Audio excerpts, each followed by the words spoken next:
Halo, selamat datang di episode 18 Dandelions Daffodil Podcast. Memahami perasaan dan rasa dengan melewati kata-kata yang bisa dibicarakan secara logika. Penengah dan di tengah. Inilah kata yang cocok untuk menggambarkan peran dan posisi seorang anak tengah dalam urutan persaudaraan di keluarga. Sewaktu dulu, sebelum ada adik, anak tengah adalah orang yang mendapatkan sentuhan hangat dari seorang kakak dan tumpahan kasih sayang dari orang tuanya. Seolah berubah setelah kehadiran adik kecil, terasa tak ada lagi perhatian untuk anak tengah. Anak tengah dalam keluarga itu seperti bayang-bayang. Keberadaannya ada, tapi terasa sering diabaikan. Saat ingin bersikap menjadi seorang yang dituakan, maka akan teringat tempat itu telah diambil oleh seorang kakak. Saat ingin bersikap menjadi sedikit kekanak-kanakan, langsung saja tertolak karena ada adik yang lebih pantas untuk sikap itu.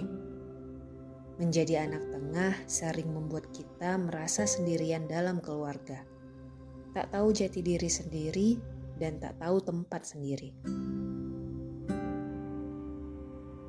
Anak tengah juga punya perang batin pribadi. Selain bingung bersikap, kita juga bingung bertindak. Tak jarang kita menginginkan sesuatu, maka kita akan mendapat barang bekas dari kakak. Bahkan saat memiliki sesuatu dan adik memintanya, kita dipaksa mengalah dan terus mengalah. Rasanya itu seperti tak berhak memiliki apapun.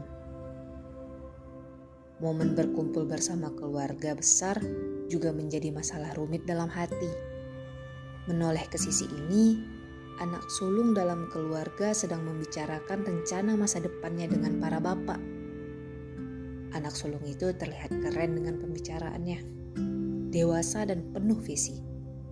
Menoleh ke sisi itu, terlihat anak bungsu sedang menjadi idola di antara ibu-ibu yang gemas dengan tingkah lakunya.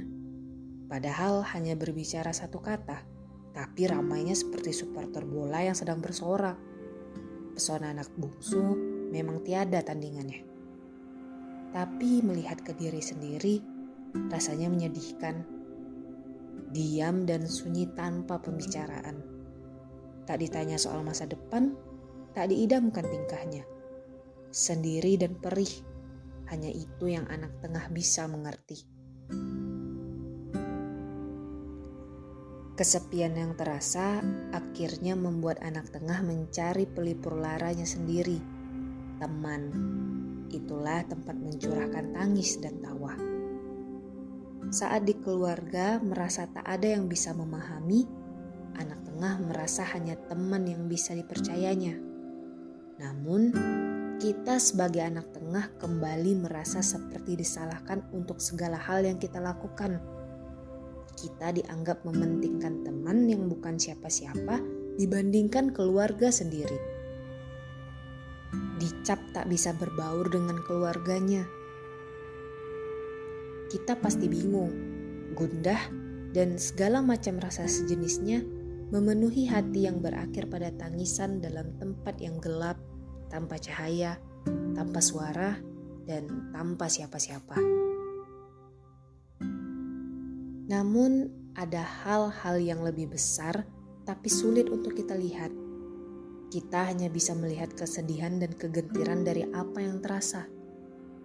Melihat ke arah dinding tinggi yang menghambat jalan tanpa melihat sekeliling bahwa telah ada tembok yang keropos untuk siap dihancurkan.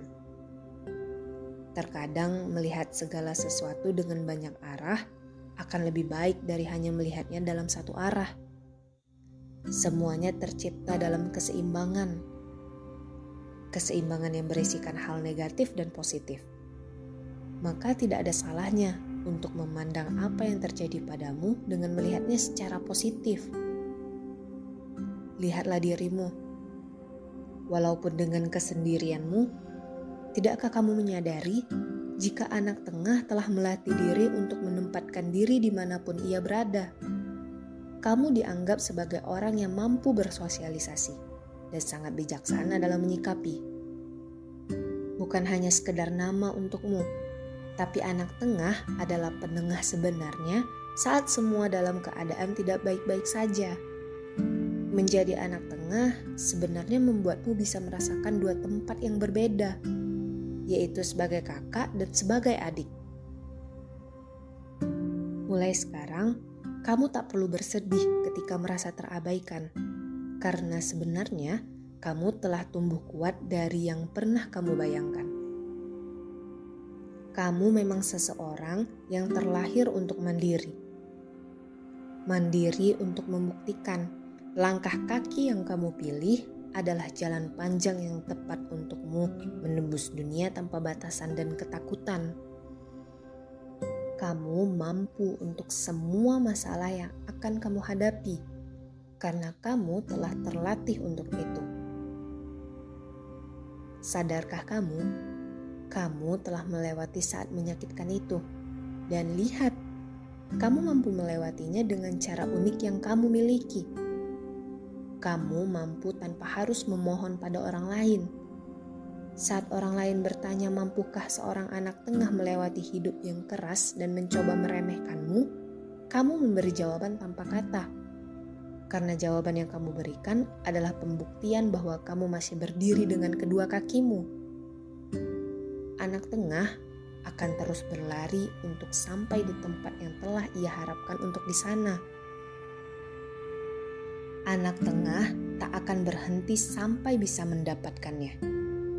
Karena seorang anak tengah telah diciptakan Tuhan untuk terus berambisi terhadap keinginannya.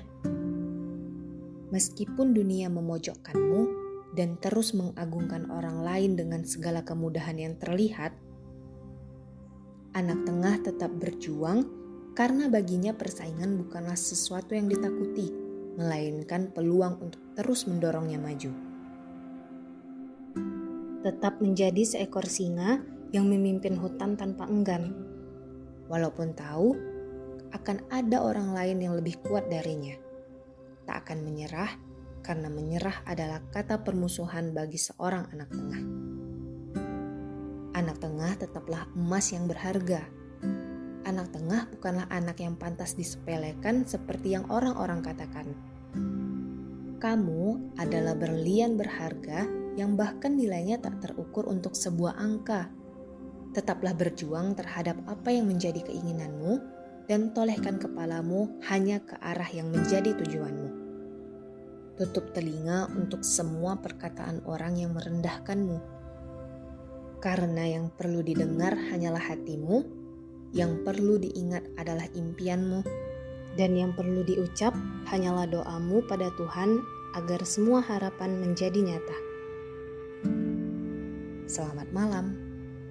Dari kami, Cio Anli dan The Lions Daffodil.